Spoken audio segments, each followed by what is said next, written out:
So basically there's a certain cut that you have to meet to get to the actual Olympic trials meet. Like, you have to get the certain cut in whatever event it is, and those are decided at a certain point before the Olympics, so that people can actually, or after one Olympics, so that people can get the cut before the next one. And I got that cut, and one of my teammates on my team got that cut, Ellis Creasy. I don't know if you Okay. want to spell that out, Okay. but I got that with him. So I was very happy that I was able to get that cut with him. We were both training for it. And basically, you just have to meet the cut before a certain time. And then at June 20th, or the mile is specifically on June 22nd, but it's like almost, is it like a week long? I think It's a week long, and once you get the cut, you qualify for the meet. Yeah. Which this year is where? This year it's in Lucas Oil Stadium, which is the first time that they'll have a swim meet in a football stadium. And they're actually going to be building a pool within the stadium. And so Very cool. That'll be awesome. Yeah. So it's going to be in Indianapolis, and it's June 15th through the 23rd. Mm-hmm. And so his event is on June 22nd. It's at the tail end, unless he qualifies for some other ones. He's really close to one that's on the first day. So we could end up there the whole time. And then right now, there are 55 people in the US qualified in his event. And in order to go to the Olympics, you have to finish top two. So you have to get first or second in that meet to make the Olympic team. Okay. No pressure though, right? Yeah. Okay. And so what you mentioned the cut, what is that cut? The cut is 15:39.89. 15 minutes, 39 seconds, and then 89 hundredths. So that's really, really fast. They did make that faster than the 2020 cut. And then, they make it difficult so that not a lot of people qualify in each event, obviously. Yeah. And in fact, right now, they just posted the amount of people qualified in every event. And for the men's side, the mile has the least amount of qualifiers at 55. Okay. And you mentioned you have one of your classmates there, another athlete from Kearney that was made the trial time as well. And so can you say the name of that student again and spell it for me? Because I'm probably going to have to reach out to them as well. He's on my club team. He doesn't go to Kearney. He lives in okay. He's from Lawrence, Kansas, and his name is Ellis, Ellis, Creasy, Crisci. Okay, well, I might reach out to the paper that's out there and let them know if they don't already. So they did an article. Okay, perfect. Okay, so Whitaker, as far as like your training goes, obviously I know you're doing a lot of it. So what is your specific training routine, whether for the Olympic trials or in general? Well, so my coach actually has almost an algorithm or a I don't know how to explain it. It's a training algorithm. It's a training algorithm that tells us how much of each. I don't want to go like too. It's okay. That. It's how much yardage you're going to swim. It's how much yardage we do each week.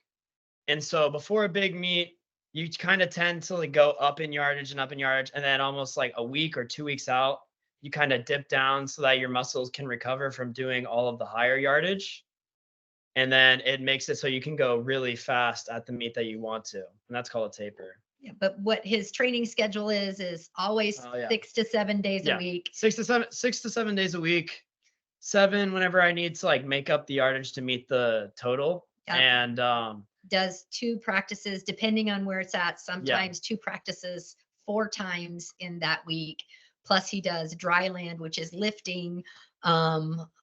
At least 4 times a week. So like for today, it's a great example. He practiced from 5 to 7 o'clock in the morning. Then he went to school. He's also running track right now. Yeah, I'm running track right now. So it goes like morning practice, 5 to 7, then school, track practice from 2:30 to 3:30. Then swim practice from 4 to 6:30, and then I have Tide, which is the dry land program, from 7 to 8. It's crazy. It's crazy. Wow. Yeah. So how do you do all of that? And you're on the track team. I know you're obviously swimming on the school team, and I'm sure your course load for your classes itself aren't that. So where do you find the time? How do you do all that? I think I find time to be able to do it just because I enjoy doing all of it. Like, I think whenever athletes think of their sport as like a job, or you have to go to like a practice, it just makes it seem like something you wouldn't want to do. But I think I just really love the sport of swimming. So it doesn't really feel like a practice. I'm just able to go and swim with my friends.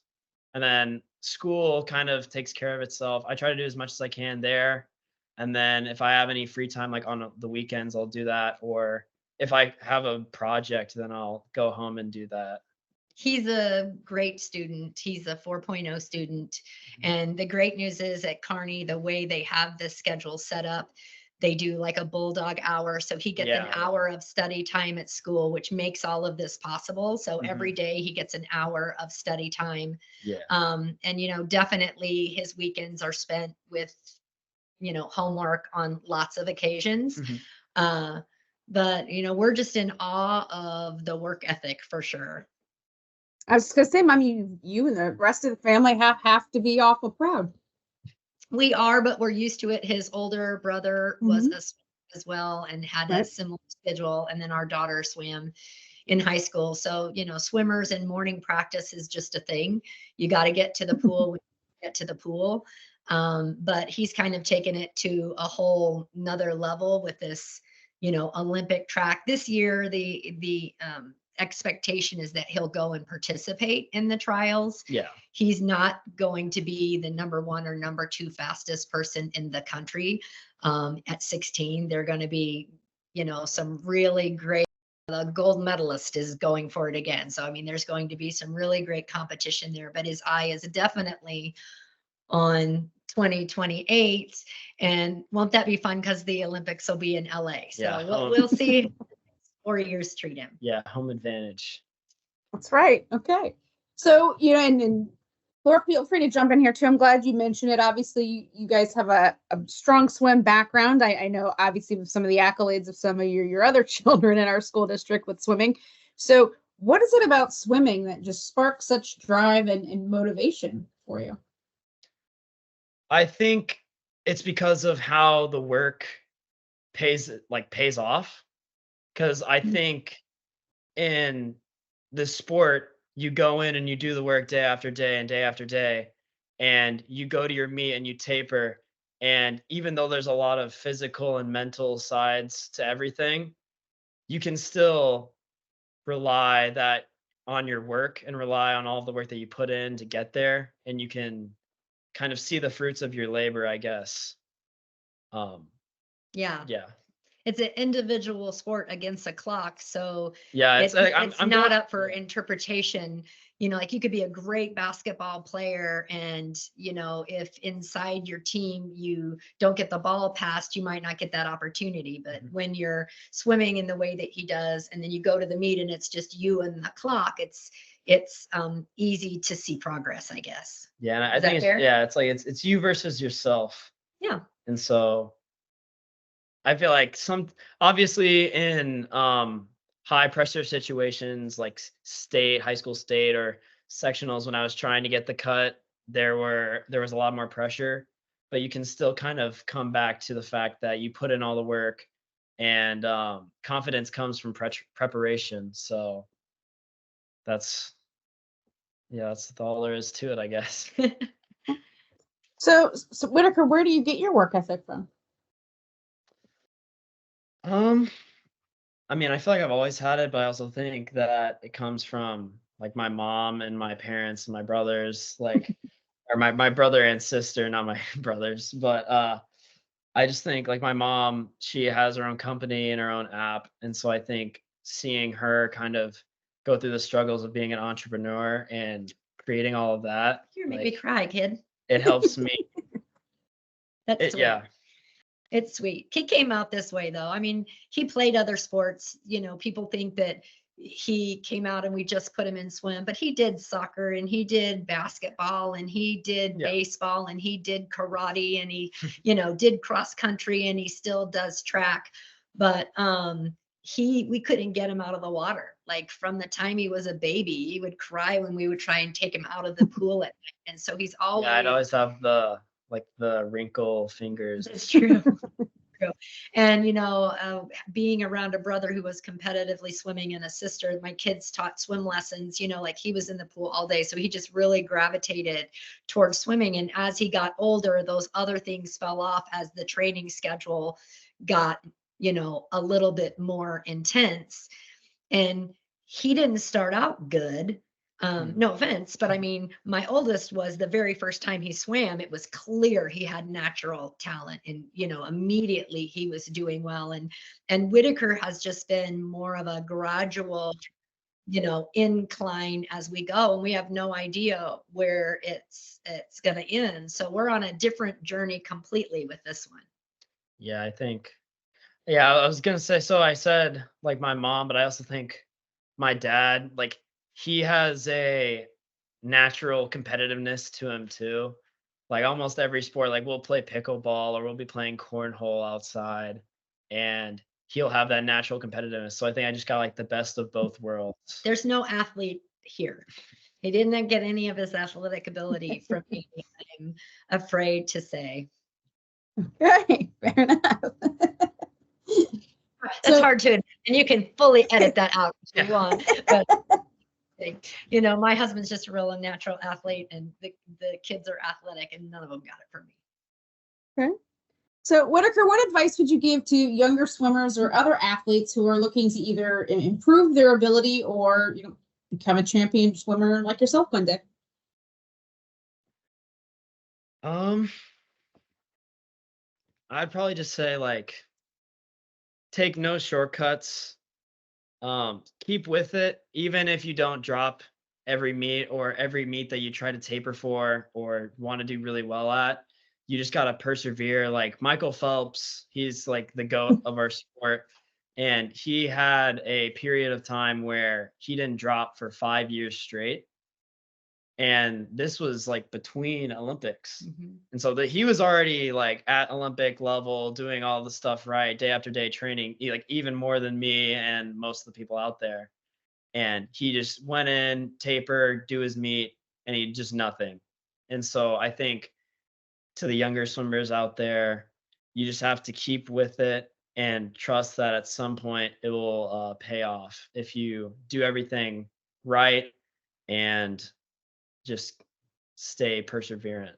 Yeah. And, I think for Whitaker, the attitude and how he approaches the sport's really important. Oh yeah. That's I mean, he says he's having fun, people are like, oh, I got to practice. Right. And he's like, hey, go to practice. And there's, they joke at practice and they've got a nickname for him, Mr. Yardage or whatever, because he comes in and he's always smiling and he's always ready to do it.